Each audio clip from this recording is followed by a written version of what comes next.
Hello everyone. In this video, I'll be describing about the nose examination. So we know that this is bull's name and this is head mirror. In my previous video on ear examination, I have explained how to use this bull's name and head mirror, so that can be seen. Now nose examination is divided into four parts. First is external examination, second is anterior rhinoscopy, third is posterior rhinoscopy, and fourth is examination of paranasal sinuses. So we'll see each step one by one. So first, external examination of nose. So after focusing the light, using the bull's lamp and the head mirror, first we examine the external part of nose. So we look for any swelling of the nose, any deviated, if external deviation is present or not, if hump nose is present or crooked nose is present or bump nose is present, saddle nose that we see if there is any scar of any injury or previous surgery. Also we see if there is any swelling present in the nose or not. So that is the external examination of nose. The second part of nose examination is anterior rhinoscopy. For anterior rhinoscopy, we use this speculum which is called Thudicum nasal speculum. Now we should know how to hold this instrument for examining the nose. So this instrument is placed in horizontal position with the blades facing towards the subject or the patient, and then with our thumb and the index finger we hold it like this, and middle finger up and the other fingers down. We first close it, insert it into the nasal cavity, and then open it to see the structures in the nasal cavity. So second part is anterior rhinoscopy. Before that, we also do the cold spatula test.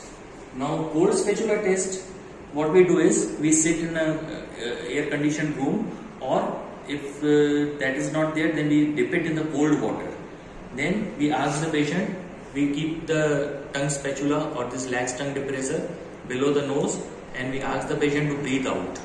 So when the patient breathes out, we can see the fogging, and this fogging we can compare on both the sides to know the amount of obstruction in a particular nostril.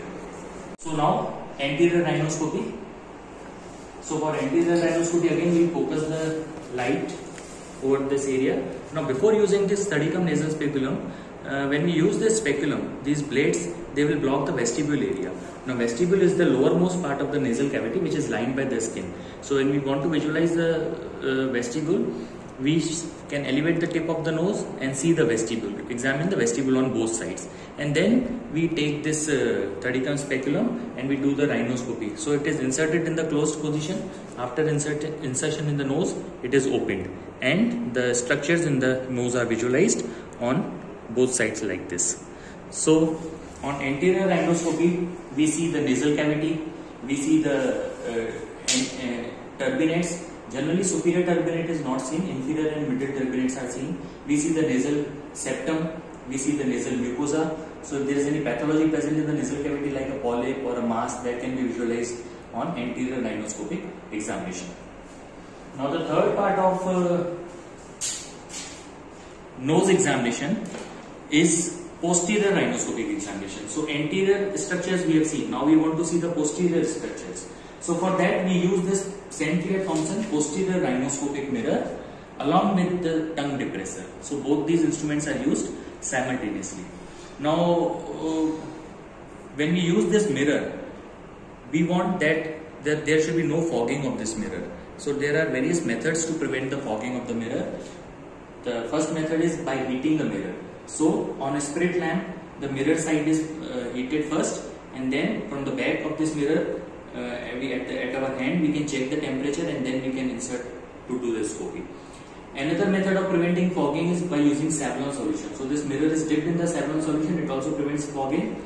If nothing is available, then the mirror side, it can be rubbed against the buccal, inside of the buccal mucosa of the patient, so that also prevents fogging. So the third part of nasal examination is posterior rhinoscopy. So for posterior rhinoscopy, we ask the patient to open the mouth and put the tongue inside. We will depress the tongue, and we'll also instruct the patient to breathe from the nose. which will bring the soft palate forwards and give space for this mirror to go inside. So like this we insert the mirror, we pass it behind the uvula, and then we see the posterior parts of the nose and nasopharynx. Now we should try not to touch this mirror in the posterior pharyngeal wall, as it will produce gag reflex. So the structures which are visualized on the posterior rhinoscopy are the posterior part of nasal septum, the posterior choana, the posterior end of turbinates, the contents of the nasopharynx like adenoids in children, the fossa of Rosenmuller, torus tuberis. So all the things of the nasopharynx and posterior part of nose can be visualized by posterior rhinoscopy. The final part of nose examination is examination of the paranasal sinuses. Now we know that there are two groups of paranasal sinuses, anterior group and posterior group.